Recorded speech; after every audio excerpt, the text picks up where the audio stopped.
আল্লাহ রাব্বুল আলামিন আমার আপনার জন্য বিশ্ব নবী মুহাম্মদুর রাসূলুল্লাহ সাল্লাল্লাহু আলাইহি ওয়াসাল্লামকে রহমত হিসেবে পাঠাইলেন। আমার আপনার নবী উম্মতের জন্য এত দয়াবান ছিলেন, উম্মতের জন্য এত ক্ষমাশীল ছিলেন, দয়ালু ছিলেন, যেই দয়া এবং ক্ষমার কথা দুনিয়ার কোনো ব্যক্তির সাথে তুলনা দেওয়া যাবে না। আল্লাহ রাব্বুল আলামিন সূরা তাওবার 128 নং আয়াতে আল্লাহ তাআলা নবীর কিছু গুণের কথা আল্লাহ তাআলা বলে দিয়েছেন। এ দুনিয়ার মানুষেরা, আমি আল্লাহ তাআলা তোমাদের জন্য মুহাম্মদুর রাসূলুল্লাহকে রহমত হিসেবে পাঠাইলাম। এই মুহাম্মদ আমার নবী শুধু তোমাদের জন্য রহমত নয়, আমার নবীর ভিতরে শত শত গুণ রয়েছে যেগুলো তোমাদের জন্য সব সময় কল্যাণ বয়ে আনে। সুবহানাল্লাহ। নবী মুহাম্মদুর রাসূলুল্লাহ সাল্লাল্লাহু আলাইহি সাল্লামের কি কি গুণের কথা আল্লাহ তাআলা সূরা তাওবার 128 নম্বর আয়াতে আল্লাহ তাআলা তুলে ধরেছেন। সেই কথায় আল্লাহ তাআলা সূরা তাওবার ভিতরে বলে দিয়েছেন। আল্লাহ তাআলা বলেন, লাকাদ জাআকুম রাসূলুম মিন আনফুসিকুম, হে দুনিয়ার মানুষেরা, তোমাদের নিকটে এমন একজন রাসূল এসেছেন, আজিজুন আলাইহি মা আনিতুম, যে নবী তোমাদের কোনো কষ্ট পাইলে, তোমরা উম্মতেরা কোনো কষ্ট পাইলে, তোমরা উম্মতেরা কোনো ব্যথা পাইলে, নবী তোমাদের কষ্টে কষ্ট পান, তোমাদের ব্যথায় ব্যথিত হন। এটা নবীর একটা গুণ। দ্বিতীয় গুণের কথা আল্লাহ তাআলা বলেন, মানিতুম হারিসুন আলাইকুম, শুধু নবী তোমাদের ব্যথায় ব্যথিত হন না, নবী তোমাদের ব্যাপারে কল্যাণকামী, তোমাদের যেটা ভালো হবে, তোমাদের জন্য যেটা কল্যাণ হবে, নবীর সেই চিন্তা ফিকিরে সব সময় থাকেন। এরপর আল্লাহ রাব্বুল আলামিন বলেন, আলাইকুম বিল মুমিনিনা রাউফুর রহিম, এমন একজন নবী তোমাদের কাছে আমি আল্লাহ পাঠাইলাম, যে নবী তোমাদের প্রতি ক্ষমাশীল এবং অত্যন্ত দয়ালু। সুবহানাল্লাহ। তো নবী আমাদের প্রতি কেমন ভালোবাসা ছিল, উম্মতদেরকে কেমন ভালোবাসতেন, সে সম্পর্কে নবীর হাদিস থেকে কিছু হাদিস আপনাদের সম্মুখে আমি তুলে ধরব। মুসলিম শরীফের 339 নম্বর হাদিস, হাদিসের বর্ণনাকারী হলেন হযরতে আবু হুরায়রা রাদিয়াল্লাহু তাআলা আনহু। عن أبي هريرة رضي الله تعالى عنه قال قال رسول الله صلى الله عليه وسلم لكل نبي دعوة مستجابة فتعجل كل نبي دعوته وإني اختبأت دعوتي شفاعة لأمتي يوم القيامة। মুসলিম শরীফে 339 নম্বর হাদিসে হযরত আবু হুরায়রা রাদিয়াল্লাহু তাআলা আনহু বর্ণনা করেন, রাসূলুল্লাহ সাল্লাল্লাহু আলাইহি ওয়াসাল্লাম উম্মতকে কেমন ভালোবাসতেন, কেমন মহব্বত করতেন। তিনি বলেন, নবীজি সাল্লাল্লাহু আলাইহি ওয়াসাল্লাম বলেন, লিকুল্লি নাবিয়্যিন দাওয়াতাম মুস্তাজাবা, হে উম্মতেরা শুনে রাখো, আল্লাহ তাআলা দুনিয়াতে আদম আলাইহিস সালাম থেকে নিয়ে ঈসা আলাইহিস সালাম পর্যন্ত লক্ষ লক্ষ নবী রাসূল আল্লাহ পাঠাইছেন। প্রত্যেক নবীকে আল্লাহ তাআলা এমন একটা স্পেশাল দোয়া বরাদ্দ দিয়েছেন, যে স্পেশাল দোয়া দুনিয়াতে করতে দেরি, কিন্তু আল্লাহ তাআলা কবুল করতে দেরি না। সুবহানাল্লাহ। এমন একটা পাওয়ারফুল দোয়া দিয়ে আল্লাহ তাআলা আদম থেকে নিয়ে ঈসা পর্যন্ত লক্ষ লক্ষ নবী রাসূল আল্লাহ পাঠাইছিলেন, প্রত্যেককে বরাদ্দ দিয়েছিলেন। ফাতাআজ্জালা কুল্লু নাবিয়্যিন দাওয়াতাহু, নবীজি বলেন প্রত্যেক নবী দুনিয়াতে তাদের দোয়াটা কইরা ফেলাইছে, কিন্তু উম্মতেরা শুনে রাখো, আমি তোমাদেরকে এমন ভালোবাসি, তোমাদের ব্যাপারে এমন কল্যাণকামী, ওয়া ইন্নী ইখতাবাতু দাওয়াতি আমি নবী দুনিয়ার কোনো স্বার্থের কথা চিন্তা করি নাই। উম্মতেরা রে, আমি তোমাদের জন্য আল্লাহর পক্ষ থেকে আমাকে যে দোয়াটা বরাদ্দ দেওয়া হয়েছে সেই দোয়াটাকে লুকাইয়া রাখছি। শাফাআতান লি উম্মতি ইয়াউমাল কিয়ামা, কিয়ামতের ময়দানে যখন উম্মতেরা কষ্টের ভিতরে থাকবে, আমি নবী মুহাম্মদ সে স্পেশাল দোয়াটা কিয়ামতের ময়দানে উম্মতের সুপারিশের জন্য ব্যবহার করব। সুবহানাল্লাহ। এমন একজন নবী আমরা পাইছি যে নবীর দয়া মুহাম্মদ ভালোবাসার তুলনা দেওয়া যায় না। আরো অন্যান্য হাদিসেও নবীজির ভালোবাসার কথা তুলে ধরা হয়েছে। মুসলিম শরীফের 346 নম্বর হাদিস, আন আব্দুল্লাহ ইবনে আমর ইবনে আল-আস রাদিয়াল্লাহু তাআলা আন্না নবী সাল্লাল্লাহু আলাইহি ওয়াসাল্লাম তালা কাওলাল্লাহি আযজা ওয়া জাল্লা ফি ইব্রাহিম রাব্বি ইন্নাহুন্না আদলালনা কাসীরাম মিনান নাস ওয়া কাওলা ঈসা আলাইহিস সালাম ইন তুআযযিবহুম ফাইন্নাহুম ইবাদুক ওয়া ইন তাগফির লাহুম ফাইন্নাকা আনতাল আজিজুল হাকীম। সাহাবী হযরতে আব্দুল্লাহ ইবনে আমর ইবনে আল-আস রাদিয়াল্লাহু তাআলা আনহু বর্ণনা করেন, নবীজি সাল্লাল্লাহু আলাইহি ওয়াসাল্লাম হযরত ইব্রাহিম আলাইহিস সালাম উম্মতের ব্যাপারে যে দোয়া করেছিলেন সেই দোয়াটা নবীজি পাঠ করলেন। রব্বি ইন্নাহুন্না আদলালনা কাসীরাম মিনান নাস ফামান তাবিআনি ফাইন্নাহু মিন্নি। ইব্রাহিম আলাইহিস সালাম আল্লাহ তাআলার কাছে দোয়া করে, রব্বুল আলামিন আমার উম্মতের যে সকল ব্যক্তিদেরকে মূর্তি পূজাগুলো পথভ্রষ্ট করতেছে, আমার উম্মতের অধিকাংশ লোকদেরকে মূর্তি পূজাগুলো পথভ্রষ্ট করে ফেলাইতেছে, রব্বুল আলামিন যারা আমি নবী ইব্রাহিমের পথকে অনুসরণ করবে তারা আমার দলভুক্ত, আর যারা আমি ইব্রাহিমের পথকে অনুসরণ করবে না মূর্তি পূজা যাদেরকে পথভ্রষ্ট করে ফেলাইতেছে, রব্বুল আলামিন এদের ব্যাপারটা আপনি দেখবেন, আপনি তো ক্ষমাশীল। ঈসা আলাইহিস সালাম উম্মতের ব্যাপারে দোয়া করেছিলেন, ইন তুআযযিবহুম ফাইন্নাহুম ইবাদুক ওয়া ইন তাগফির লাহুম ফাইন্নাকা আনতাল আজিজুল হাকীম। ঈসা আলাইহিস সালাম আল্লাহর কাছে দোয়া করে, ও রব্বুল আলামিন আমার উম্মতেরা গুনাহ করলে অপরাধ করলে তারা তো আপনারই বান্দা, আপনি যদি তাদেরকে শাস্তি দেন তারা আপনারই বান্দা, আর যদি আপনি তাদেরকে মাফ করে দেন এরপরও তারা আপনারই বান্দা। নবীজি সাল্লাল্লাহু আলাইহি সাল্লাতু ওয়াসসালাম এইগুলো পাঠ করার পর ফারাফা ইয়াদাইহি, সাহাবী বলেন নবীজি সাল্লাল্লাহু আলাইহি ওয়াসাল্লাম দুইখানা হাত আল্লাহ তাআলা রব্বুল আলামিনের দরবারে তুলে ধরলেন, ওয়া ক্বালা এবং বললেন, আল্লাহুম্মা উম্মতি আল্লাহুম্মা উম্মতি, হে আল্লাহ আমার উম্মতের কি অবস্থা হবে, আমার উম্মতের কি অবস্থা হবে।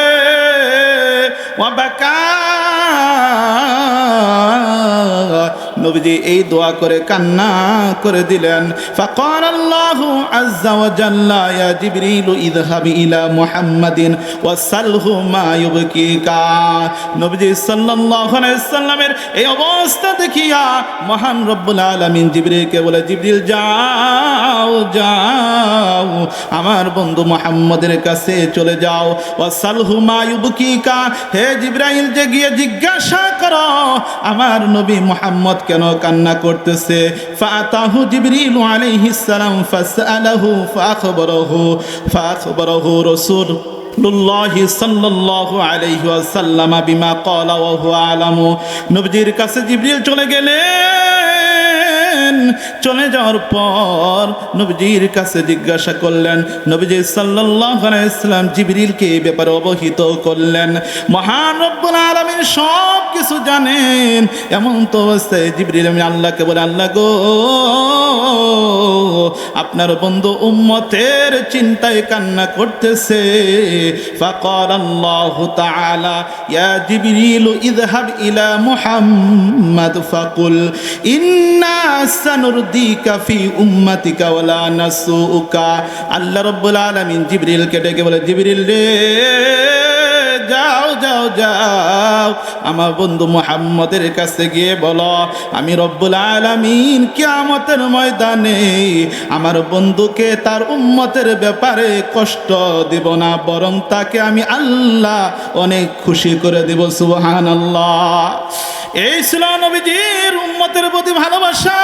আর অনেক হাদিস রয়েছে, যে হাদিসগুলো নবীর যে গুণাগুণ, নবী উম্মতের ব্যথায় ব্যথা পান, নবী উম্মতের প্রতি দয়াশীল, নবী সবসময় উম্মতের ব্যাপারে কল্যাণ কামনা করেন, এটা ফুটে উঠেছে নবীজি সাল্লাল্লাহু আলাইহি সাল্লামের হাদিস। আম্মা জান আয়েশা সিদ্দিকা রাদিয়াল্লাহু তাআলা আনহা থেকে বর্ণিত হাদিস, নবীজি সাল্লাল্লাহু আলাইহি ওয়াসাল্লাম উম্মতদেরকে এমন ভালোবাসতেন, উম্মতদেরকে এমন ভালোবাসতেন, নবীজিকে যদি শরীয়তের কোনো আমলের ব্যাপারে দুইটা অপশন দেওয়া হয়তো, একটা সহজ আরেকটা কঠিন, আম্মা জান আয়েশা সিদ্দিকা রাদিয়াল্লাহু তাআলা আনহা বলেন, নবীজি সহজটাকে গ্রহণ করতেন, কঠিনটাকে গ্রহণ করতেন না। এছাড়াও নবীজি সাল্লাল্লাহু আলাইহি সাল্লামের অসংখ্য হাদিস রয়েছে, যেই হাদিসগুলো সূরা তাওবার নবীর যেই গুণাগুণের কথা বলা হয়েছে। আল্লাহ তাআলা বলেছেন, লাকাদ জাআকুম রাসূলুম মিন আনফুসিকুম আজিজুন আলাইহি মা আনিতুম হারিসুন আলাইকুম বিল মুমিনিনা রাউফুর রহিম। আল্লাহ তাআলা যে বলেছেন, তোমাদের কাছে এমন একজন রাসূল আমি আল্লাহ পাঠাইলাম, যেই নবী যেই রাসূল তোমাদের ব্যথায় ব্যথা পান, যেই নবী যেই রাসূল তোমাদের ব্যাপারে সব সময় কল্যাণ কামনা করেন, যেই নবী যেই রাসূল তোমাদের প্রতি অনেক দয়ালু ক্ষমাশীল। এটার আরো অনেক হাদিস রয়েছে, নবীজির অসংখ্য হাদিস রয়েছে, যেখানে নবীজির উম্মতের প্রতি ভালোবাসা, উম্মতের প্রতি দয়া ফুটে উঠেছে। নবীজি সাল্লাল্লাহু আলাইহি সাল্লামের সাহাবী হযরত আবু হুরায়রা রাদিয়াল্লাহু তাআলা আনহু থেকে বর্ণিত হাদিস, নবীজি মানুষদের প্রতি কেমন ক্ষমাশীল ছিলেন, দয়াশীল ছিলেন, এর উপমা হযরত আবু হুরায়রা রাদিয়াল্লাহু তাআলা আনহু থেকে বর্ণিত হাদিস, বুখারী শরীফের 220 নম্বর হাদিস।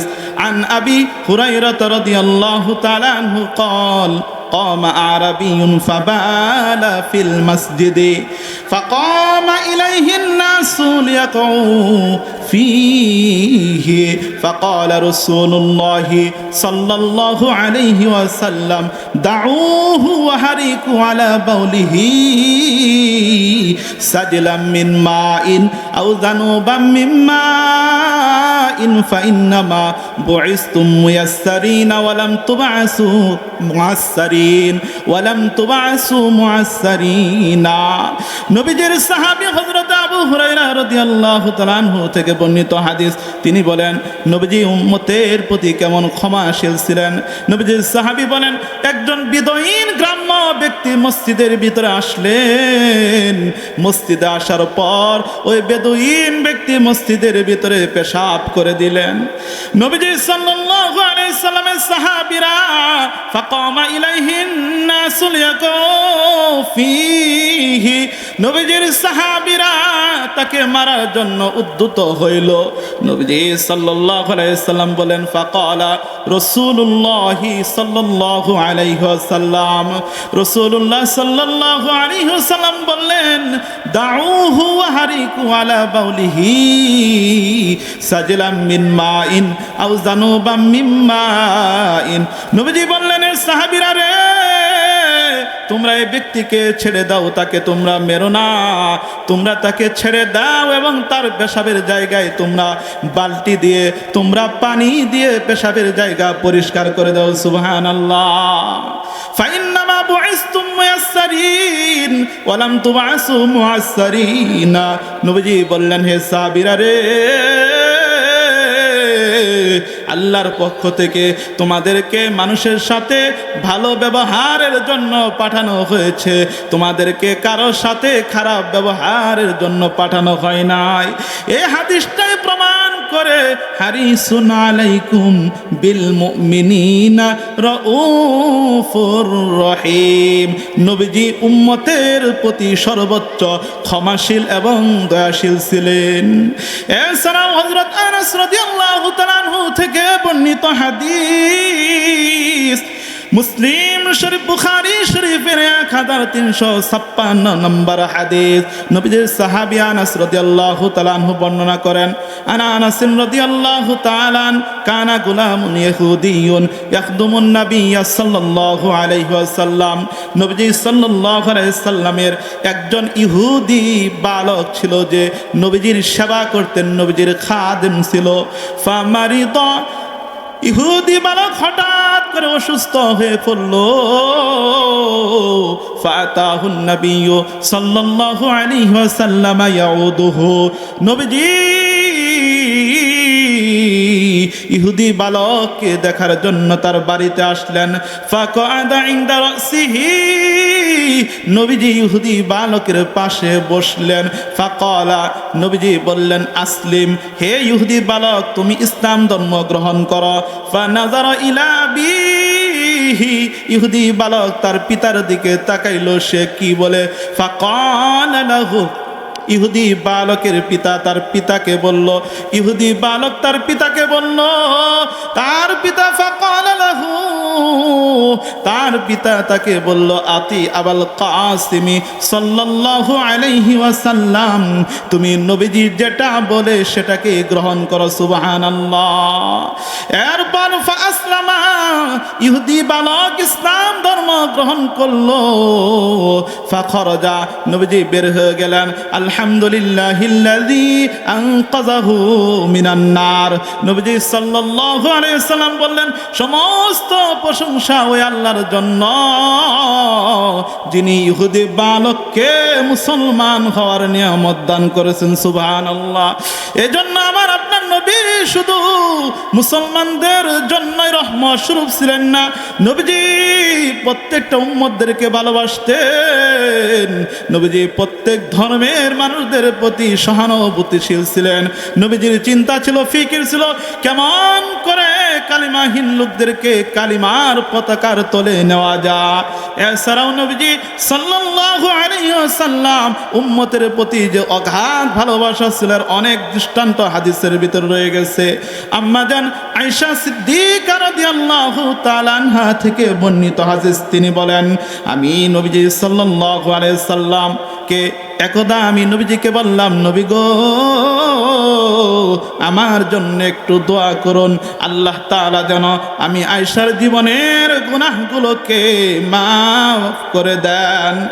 নবীজি সাল্লাল্লাহু আলাইহি ওয়াসাল্লাম আম্মা জান আয়েশা সিদ্দিকা রাদিয়াল্লাহু তাআলা আনহা বলেন, নবীজি সাল্লাল্লাহু আলাইহি ওয়াসাল্লাম আমার এই কথা শুনিয়া দুই হাত তুলে আমার জন্য দোয়া করলেন, রব্বুল আলামিন তুমি আয়েশার গুনাহগুলোকে মাফ করে দাও। আম্মা জান আয়েশা সিদ্দিকা রাদিয়াল্লাহু তাআলা আনহা বলেন, আমি আল্লাহর নবী দোয়ার কথা শুনিয়ে অনেক খুশি হয়ে গেলাম। নবীজি আমাকে বলে, আয়েশা রে, তুমি অনেক খুশি হয়েছো নাকি? নবীজি সাল্লাল্লাহু আলাইহি সাল্লামের এই কথা শুনিয়া আম্মা জান আয়েশা বলেন, আল্লাহ নবীকে আমি বললাম, ইয়া রাসূলুল্লাহ, আপনি আমার জন্য দোয়া করেছেন, এই দোয়া আল্লাহ তাআলা কোনোদিন ফিরাইয়া দিবেন না। হে আয়েশা, হে আয়েশা, খুশি হওয়ার কারণ নাই, কারণ আমি মুহাম্মদ আমার উম্মতের জন্য 5 ওয়াক্ত নামাজের ভিতরে এমন কোন নামাজ নাই যেই নামাজের ভিতরে আমি আমার উম্মতের গুনাহের মাফের জন্য দোয়া করি না। সুবহানাল্লাহ। এমন একজন নবী আমরা পাইছি, যেই নবীর ভালোবাসা, যেই নবীর উম্মতের প্রতি দয়া, যেই নবী উম্মতের প্রতি সহানুভূতি উদাহরণ দিয়ে শেষ করা যাবে না। নবী উম্মতের কারণে কষ্ট পেলেও নবী উম্মতদেরকে এত ভালোবাসতেন, নবী উম্মতের জন্য কোনো সময় বদদোয়া করতেন না। আম্মা জান আয়েশা সিদ্দিকা রাদিয়াল্লাহু তাআলা আনহা থেকে আরেকটি বর্ণিত হাদিস, এই হাদিস বলে আমি আপনাদের সম্মুখে আমার আলোচনার ইতি টানব। আম্মা জান আয়েশা সিদ্দিকা রাদিয়াল্লাহু তাআলা আনহা বলে, একদা আমি আল্লাহর নবীকে জিজ্ঞাসা করলাম, ইয়া রাসূলুল্লাহ, হে আল্লাহর নবী, আমি আয়েশার মনে জানতে চাই আপনার এমন কোন ব্যথা বেদনা আছে কিনা, যে ব্যথা বেদনা উহুদের ময়দানে আপনার দান্দান মুবারক শহীদ হয়েছিল নবী গো, ওই ব্যথার থেকেও কোনো বড় ব্যথা আপনার জীবনে আছে কিনা, যেই ব্যথার কথা আপনার মনে পড়ে যা। আল্লাহ রাসূল সাল্লাল্লাহু আলাইহি ওয়াসাল্লাম আম্মা জান আয়েশার কথা শুনিয়া বলে, আয়েশা রে, কি শুনাইলা, কি প্রশ্ন করলা? আমি নবী মুহাম্মদুর রাসূলুল্লাহ সাল্লাল্লাহু আলাইহি ওয়াসাল্লাম উহুদের প্রান্তরে আমার দান্দান মুবারক শহীদ হয়ে গেছিল, কাফেররা আমাকে আঘাত করেছে, জখম করেছে। আয়েশা রে, যদিও আমি কষ্ট পেয়েছি, কিন্তু উহুদের প্রান্তরে আমার আশেপাশে শত শত সাহাবায়ে কেরাম ছিল, যারা নিজেদের জীবনকে বিলীন করে দিয়ে আমি নবীর জীবনকে রক্ষা করার জন্য চেষ্টা করেছে। আয়েশা রে, আমার জীবনে এমন একটা ব্যথা আছে, যে ব্যথা উহুদের প্রান্তরের ব্যথার চেয়েও বড় ব্যথা, এখনো মনে পড়ে যা। আম্মা জান আয়েশা বলেন, ইয়া রাসূলুল্লাহ, আপনার জীবনে কি এমন ব্যথা আছে, যেই ব্যথা উহুদের প্রান্তরের ব্যথার চেয়েও বড়? নবীজি সাল্লাল্লাহু আলাইহি ওয়াসাল্লাম বলেন, আয়েশা রে শোনো, আমি তাইফের ময়দানে দ্বীনের দাওয়াত নিয়ে আমি গিয়েছিলাম। তাইফের ময়দানে, তাইফের জমিনে বনু সাকিব গোত্রের 3 জন ভাইকে আমি দাওয়াত দিলাম। একজনের নাম হলো হাবিব, আরেকজনের নাম হলো মাসউদ,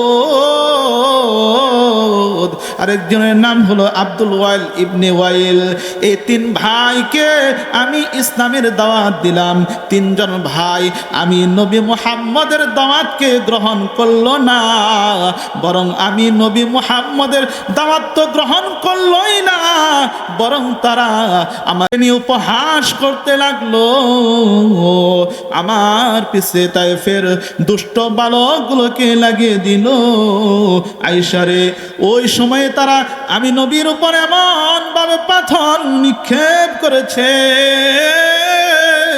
যেই পাথরের আঘাতে আমি নবীর শরীর রক্তাক্ত হয়ে গেছে। আমার সাথে যে খাদেম ছিল যায়েদ ইবনে হারেসা, তার শরীর রক্তাক্ত হয়ে গেছে। আমি আমার খাদেম সহ রক্তাক্ত হয়ে অজ্ঞান হয়ে পড়ে গেছি। এরপরেও তারা থামে নাই, এরা বৃষ্টির মতো পাথর আমার উপর নিক্ষেপ করেছে। আয়েশা রে, এক পর্যায়ে আমি একটা পাহাড়ের নিচে আশ্রয় নিলাম। হঠাৎ করে জ্ঞান ফিরে দেখি জিবরিল আমিন আমার মাথার কাছে। জিবরিল আমিন বলেন, ইয়া রাসূলুল্লাহ, আপনি যদি অনুমতি দেন তাহলে পাহাড়ের ফেরেশতা রেডি রয়েছে, এই তায়েববাসীদেরকে জমিনের নিচে ডাবায়া দিবে। রাসূলুল্লাহ সাল্লাল্লাহু আলাইহি ওয়াসাল্লাম বলেন, জিবরিল রে, তায়েফের মানুষেরা বুঝতে পারে নাই, আমি নবীকে চিনতে পারে নাই, যার কারণে তারা আমার উপরে অত্যাচার করেছে। আল্লাহুম্মা হদিনি কওমি ফা ইন্নাহুম লা ইয়ালামুন। নবীজি জিবরিলকে বলে, জিবরিল রে, আমি দোয়া করে গেলাম, আল্লাহ তাআলা এই তায়েববাসীদের থেকে আল্লাহ তাআলা লক্ষ লক্ষ মানুষদেরকে ইসলামের দাওয়াত কবুল করার সৌভাগ্য দান করবেন। সুবহানাল্লাহ। এমন একজন নবী আমরা পাইছি। নবীজি আয়েশাকে বলে, আয়েশা রে, তায়েফের ময়দানে আমি নবী একা ছিলাম, আমি নবীকে তারা অন্যায়ভাবে মারছে, আমি নবীকে তারা একা পেয়ে অনেক মেরেছে, আমি অসহায় ছিলাম, আমার সাথে কোনো সাথী ছিল না।